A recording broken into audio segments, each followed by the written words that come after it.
Dans cette capsule, je présente un aperçu des résultats qui sont compilés et qui sont rendus disponibles dans le cadre de la cueillette de données portant sur les services personnels offerts dans les RPA. Donnez-moi quelques instants pour ouvrir un fichier qui contient un exemple de rapport sommaire des données colligées.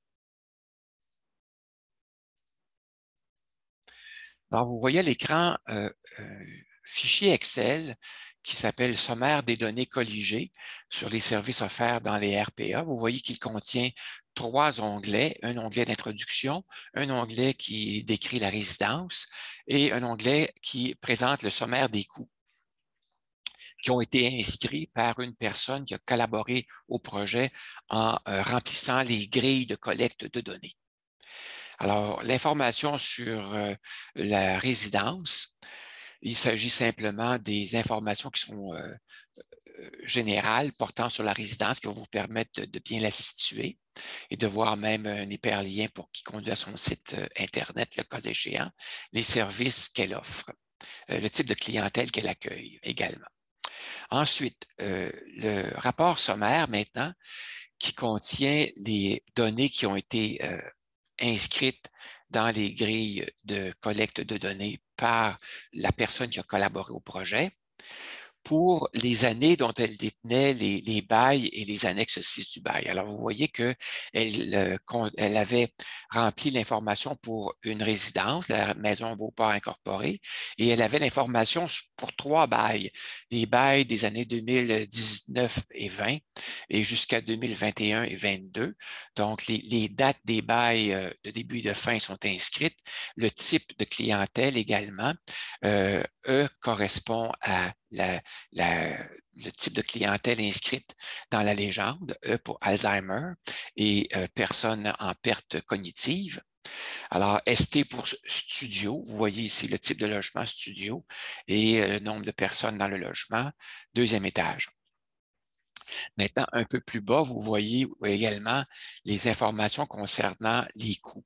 Alors, pour la première partie du bail portant sur les services au logement, le loyer et les services au logement, alors vous voyez le coût qui a été payé pour chacune des années et vous voyez le sous-total pour la catégorie loyer et services au logement.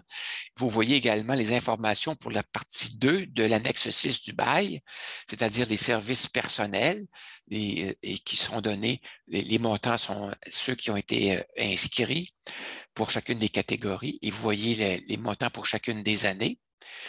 Dans les colonnes un peu plus à droite, vous voyez l'augmentation s'il y a lieu d'une année à l'autre. Vous voyez que le loyer de l'année 2019 à 2020 n'a pas augmenté, donc l'augmentation est à 0, mais l'année suivante, le montant, le loyer a augmenté. Ce qui fait que le pourcentage d'augmentation, lui, a été calculé à 2 pour l'année 2021-22.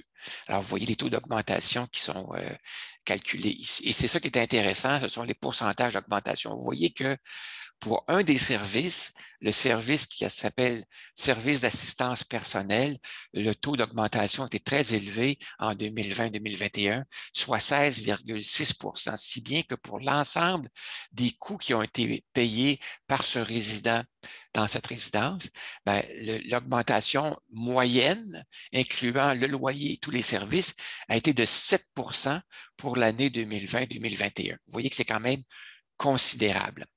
Dans la colonne P, vous voyez l'évaluation qui a été reportée, qui a été inscrite par le collaborateur. Elle a été reportée dans la colonne P. Alors, vous voyez que pour la section, la partie 1 du bail portant sur le loyer et les services au logement, l'appréciation moyenne était de 4,3. Ensuite, pour les autres services, 5 ou 4. Et l'évaluation globale, donc moyenne, 4,4 %. Et est-ce que l'établissement a été recommandé? Oui, l'établissement a été recommandé. Donc, vous voyez l'information qui a été reportée tout simplement. Un peu plus bas, vous voyez la répartition des coûts par type de service. Alors, vous voyez que les services d'hébergement ont représenté environ 40 à 44 de l'ensemble des services pour chacune des années. Alors, donc, c'est Voilà. Et la comparaison qui est faite ensuite avec les données provenant de la SCHL. Alors, vous pourrez voir que pour les résidences qui offrent des soins assidus dans la RMR de Québec, le coût moyen pour l'année 2020-2021-2022, le coût moyen était de 3 974 pour cette région-là dans le document de la SCHL, mais la personne qui a bénéficié de cette résidence, de ce logement, de ces services, a plutôt payé 5 597 soit 2 000 de plus, à peu près, là, 1 500 1 600 de plus que ce qui est la moyenne de cette région-là dans le document de la SCHL. La raison en est simple, c'est qu'il s'agit d'une personne qui requiert des services plus que des services de soins assidus normaux. C'est une personne qui est en perte d'autonomie cognitive très importante, donc elle a eu besoin de plus de services, ce qui lui a coûté plus cher. Alors voilà, c'est ce qui va vous permettre de faire une meilleure planification des coûts, des services dans une résidence lorsque vous serez en âge d'habiter dans une résidence.